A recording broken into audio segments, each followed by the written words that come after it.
Kebaktian Minggu GKPI Medan Kota, Resort Medan Barat. Minggu 25 April 2021, Jubilate.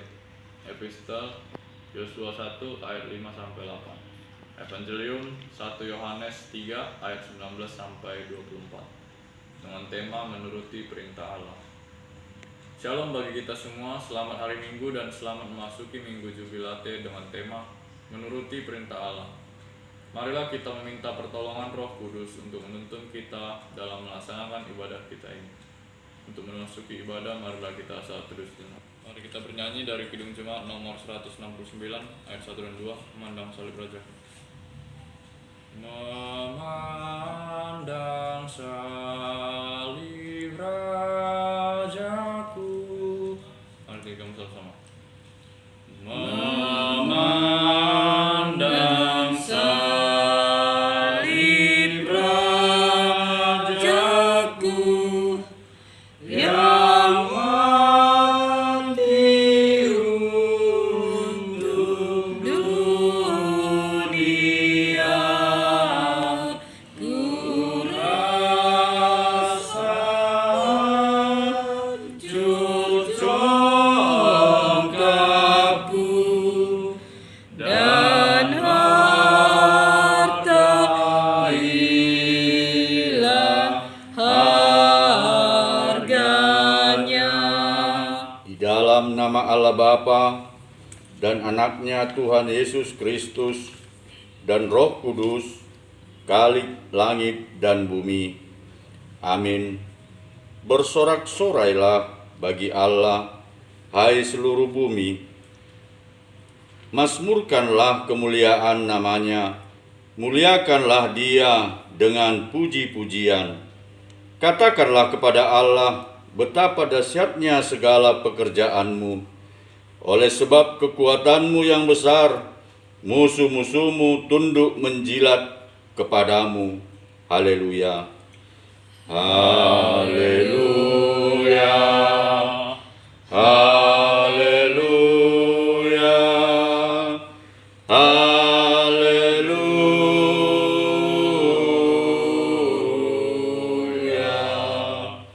Marilah kita berdoa.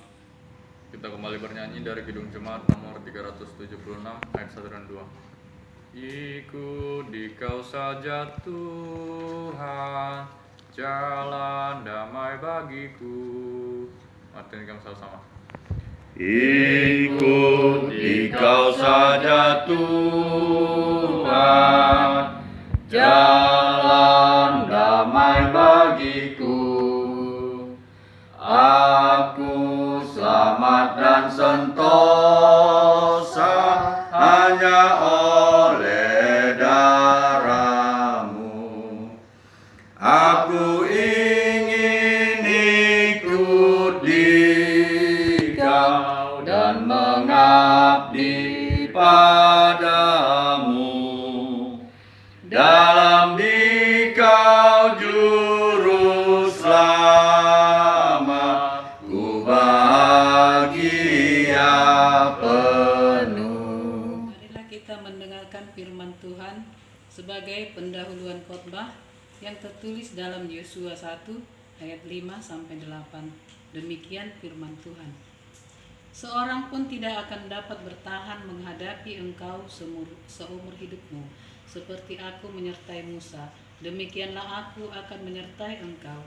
Aku tidak akan membiarkan engkau dan tidak akan meninggalkan engkau. Kuatkanlah dan teguhkanlah hatimu, sebab engkaulah yang akan memimpin bangsa ini, memiliki negeri yang kujanjikan, dengan bersumpah kepada nenek moyang mereka untuk diberikan kepada mereka.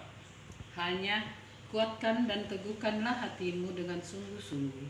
Bertindaklah hati-hati sesuai dengan seluruh hukum yang telah diperintahkan kepadamu oleh hambaku Musa.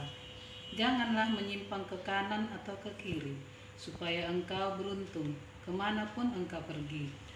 Janganlah engkau lupa memperkatakan kitab Taurat ini, tetapi renungkanlah itu siang dan malam, supaya engkau bertindak hati-hati sesuai dengan segala yang tertulis di dalamnya. Sebab dengan demikian pekerjaanmu akan berhasil dan kau akan beruntung. Demikianlah pembacaan firman Tuhan. Kita bernyanyi dari Lengkap Bingung Jemaat nomor 198 ayat 1 dan 3, Di hatiku ya Yesus.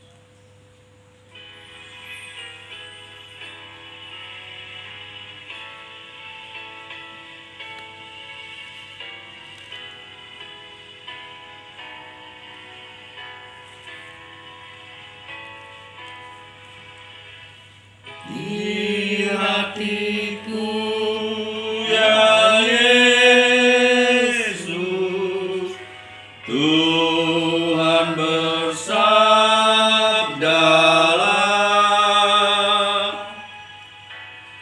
agar tenang hatiku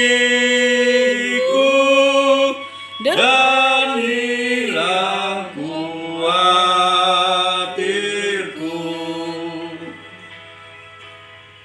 Di hatiku, ya di hatiku, Tuhan bersabdalah, ku berserah, pasrah penuh, bersabdalah ya Tuhan.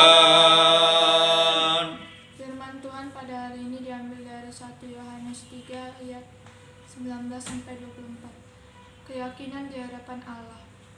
Demikianlah kita ketahui bahwa kita berasal dari kebenaran. Demikian pula kita boleh menenangkan hati kita di hadapan Allah. Sebab jika kita dituduh olehnya, Allah adalah lebih besar daripada hati kita, serta mengetahui segala sesuatu. Saudara-saudaraku yang kekasih, jikalau hati kita tidak menuduh kita, maka kita mempunyai keberanian percaya untuk mendekati Allah. Dan apa saja yang kita minta, kita memperolehnya daripadanya, karena kita menuruti segala perintahnya dan berbuat apa yang berkenan kepadanya. Dan inilah perintahnya itu, supaya kita percaya akan nama Yesus Kristus, Anaknya, dan supaya kita saling mengasihi sesuai dengan perintah yang diberikan Kristus kepada kita. Barang siapa menuruti segala perintahnya, ia diam di dalam Allah dan Allah diam di dalam dia. Dan demikianlah kita ketahui bahwa Allah ada di dalam kita, yaitu Roh yang telah Ia karuniakan kepada kita. Amin. Shalom, selamat malam, selamat berhari Minggu. Tema pada minggu hari ini menuruti perintah Allah. Saudaraku yang dikasihi oleh Tuhan, dalam kesaksian Alkitab, Israel sebagai umat Allah dalam perjalanannya sebagai sebuah bangsa dipanggil oleh Tuhan untuk mentaati perintah dan hukum Allah. Perintah dan hukum Allah yang mereka kenal melalui Bapa Abraham, Ishak, dan Yakub, dan dipertegas oleh hambanya melalui Musa di Gunung Sinai. Sejak dari situlah mereka akrab dengan mengenali perintah Allah yang disimpan di dalam tabut perjanjian, mulai dari masa pembuangan hingga bangsa Israel sampai ke tanah perjanjian yang dijanjikan oleh Tuhan kepada para leluhurnya. Bangsa Israel akan memperoleh kesuksesan melalui penaklukan bangsa-bangsa lain di sekitarnya. Apabila terjadi hal-hal yang sebaliknya, mereka menjadi tawanan, bahkan menjadi taklukan bangsa di sekitarnya, utamanya Mesir dan Asyur. Kesaksian Alkitab ini menjelaskan bagi kita bahwa sebetulnya perintah Allah melalui titah dan hukum-hukumnya bukanlah sebuah harga yang dapat ditawar-tawar atau dapat diperjualbelikan. Perintah Allah adalah tegas dan menjadi keharusan bagi umat Israel dan kita orang percaya sebab perintah Allah tersebut sebagai kebenaran. Sebagai contoh, ketika Allah dipanggil Allah dan berfirman kepada Abraham, "Pergilah dari negerimu dan dari sanak saudaramu." Kejadian 12 ayat 1.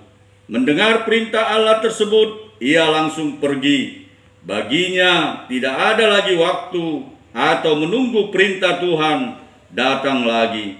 Ia meninggalkan bapaknya dan pergi ke tanah yang akan ditunjukkan kepadanya. Saudara yang dikasihi oleh Tuhan, firman ini mengatakan kita sebagai anak-anak Allah, tentu sebagai anak-anak Allah pasti mengenal kebenaran. 1 Yohanes 3 ayat 19. Sebagai anak-anak Allah, proses menghidupi kebenaran itu terkadang menghadapi dakwaan-dakwaan dan membelenggu diri kita sendiri. Sebab Allah yang melampaui segala akal dan pikiran itu mengetahui semuanya yang ada di dalam diri kita. Dengan kemampuan ketaatan menurut perintah Allah yang kita miliki, mustahil kita datang untuk percaya dan memiliki keberanian untuk percaya, untuk mendekati Allah.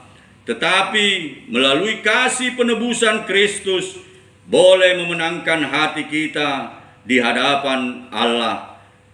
1 Yohanes 3 ayat 20 sampai 21. Saudara, dakwaan-dakwaan kita sebagai orang percaya saat ini acap kali membelenggu dan memperdaya hidup kita sebagai orang beriman. Dakwaan itu bukan hanya berasal dari luar kehidupan kita sebagai manusia. Kita sering membenarkan tindakan kita yang tidak berkenan kepada Tuhan dengan dalil kita bukanlah bagian dari pelayan-pelayan Tuhan atau penggereja-gereja, dan bahayanya seringkali menganggapnya pelanggaran akan perintah Allah itu sifatnya privasi atau hal yang bersifat pribadi. Melalui firman ini kita diingatkan akan kecenderungan ini agar waspada dan hati-hati. Kita memiliki keberanian untuk percaya dan mendekati Allah dengan segala kekurangan dan talenta yang dimiliki. Saudara yang terkasih di dalam Tuhan Yesus Kristus, perintah dan mentaati hukum Allah menjadi dasar bagi kita sebagai anak-anak Allah dalam pengharapan untuk memperoleh berkat Tuhan dengan melakukan yang berkenan dengan kehendak Tuhan. 1 Yohanes 3 ayat 22. Dunia yang kita tinggali sebagai anak-anak Tuhan bukanlah sebagai panggung yang mengakomodir semua profesi, latar belakang, status sosial kita, tetapi lebih dari situ adalah sebuah arena yang diperhadapkan dengan panggilan kita masing-masing lewat pekerjaan dan profesi yang dipercayakan Allah. Sebagai anak-anak Tuhan, apakah kita bergumul dan bergulat dengan perintah Allah, terus melakukan kasih untuk tetap menjunjung tinggi panggilan kita sebagai anak Tuhan?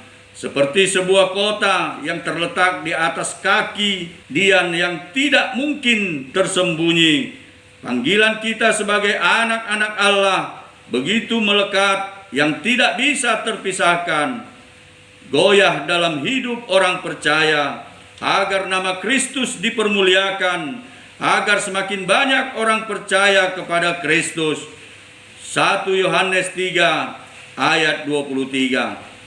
Sebagai anak-anak Allah, menuruti perintah Allah adalah arena pergulatan rohani orang-orang Kristen yang selalu diperhadapkan dengan Gloria Dei, kemuliaan Tuhan, menjadi penyelesaian akhir dari rangkaian perjalanan hidup orang-orang percaya. Sebab dengan demikian kita menjadi bagian yang tak terpisahkan dengan Allah, yang kita sebagai Bapa dan kita sebagai anak-anaknya. Saudara yang terkasih di dalam Tuhan, bila zaman dahulu seorang raja memberi perintah titah kepada para penulis kerajaan, maka hal tersebut akan menjadi berita cepat tersebar dan tersiar, dan cepat menjadi gerak langkah di masyarakat. Apalagi kita sebagai anak-anak Allah harus menjadi pola hidup kita, bahkan dikatakan, dan apa saja yang kita minta, kita memperolehnya daripadanya. Saudara, perintah Allah untuk melakukan kasih, untuk ditaati, tidak memiliki ritme atau waktu untuk menunggu, tetapi sebagai kesigapan untuk cepat bergerak. Sebab sebagai anak-anak Tuhan yang termaktub sebagai warga GKPI terpanggil untuk melakukan kasih untuk kemuliaan Tuhan. Kita selalu diperhadapkan dengan arena pergulatan hidup kita masing-masing, sebagaimana kasih yang kita miliki di dalam penebusan Yesus Kristus itu semakin nyata dan dapat dirasakan oleh semua orang, agar semakin banyak orang-orang yang mengenal Kristus lewat jangkauan kasih yang erat dari Yesus Kristus. Tuhan Yesus menghadapi pergulatan yang dalam dengan kasih Allah di Taman Getsemane, tetapi dengan rangkulan Tuhan lewat batinnya, Yesus berkata, "Ya Bapakku, jikalau Engkau mau, ambillah cawan ini lalu daripadaku, tetapi bukanlah kehendakku, melainkan kehendak-Mu lah yang jadi." Saudara, pergilah untuk menaati dan memenuhi perintah Allah, agar kehendak Allah nyata dalam hidupmu, agar kasih Allah teralir dan dirasakan oleh perkataan dan perbuatan kita. Rasul Yohanes menelisik dengan jelas dengan berkata, "Demikianlah kita ketahui kasih Kristus, yaitu bahwa Ia telah menyerahkan nyawanya untuk kita. Jadi kita pun wajib menyerahkan nyawa kita untuk saudara-saudara kita. Barang siapa mempunyai harta duniawi dan melihat saudara-saudaranya menderita kekurangan, tetapi menutup pintu hatinya terhadap saudaranya itu, bagaimanakah kasih Allah dapat tetap di dalam dirinya? Anak-anak, marilah kita mengasihi, bukan dengan perkataan atau dengan lidah, tetapi dengan perbuatan dalam kebenaran. Mari kita baca 1 Yohanes 3 ayat 16 sampai 18. Demikianlah kita ketahui kasih Kristus, yaitu bahwa Ia telah menyerahkan nyawanya untuk kita. Jadi kita pun wajib menyerahkan nyawa kita untuk saudara-saudara kita. Barang siapa mempunyai harta duniawi dan melihat saudaranya menderita kekurangan, tetapi menutup pintu hatinya terhadap saudaranya itu, bagaimanakah kasih Allah dapat tetap di dalam dirinya? Anak-anakku, marilah kita mengasihi bukan dengan perkataan atau dengan lidah, tetapi dengan perbuatan dan dalam kebenaran. Saudaraku, marilah kita pergi untuk menaati dan melakukan perintah Allah untuk mengasihi. Amin. Kita kembali bernyanyi dari Kidung Jemaat nomor 370 ayat 3. Kita mau berjalan dengan juru selamat. Bersama juru selamat hatiku teguh. Artinya kami sama-sama. Bersama juru selamat hatiku teguh, di lembah dan bukit yang perlu ku tempuh, Tuhanku membimbing aku pada jalannya, yang menuju rumah Allah yang bakar. ikut Tuhan Yesus. Ku tetap mendengar dan mengikutnya. Ikut Tuhan Yesus. Ya kemana juga ku mengikutnya. Persembahan diambil dari Ulangan 12 ayat 11. Maka ke tempat yang dipilih Tuhan Allahmu untuk membuat namanya diam di sana, haruslah kamu bawa semuanya yang kuperintahkan kepadamu, yakni korban bakaran dan korban sembelihanmu, persembahan persepuluhanmu dan persembahan khususmu, dan segala korban nazarmu yang terpilih, yang kamu nazarkan kepada Tuhan. Amin. Kita kembali bernyanyi dari pelengkap Iring Jemaat nomor 187 ayat 1 dan 2. Kudengar suara Yesus. Kudengar suara Yesus. Kudengar suara Yesus. Artinya kamu sama-sama. Ku dengar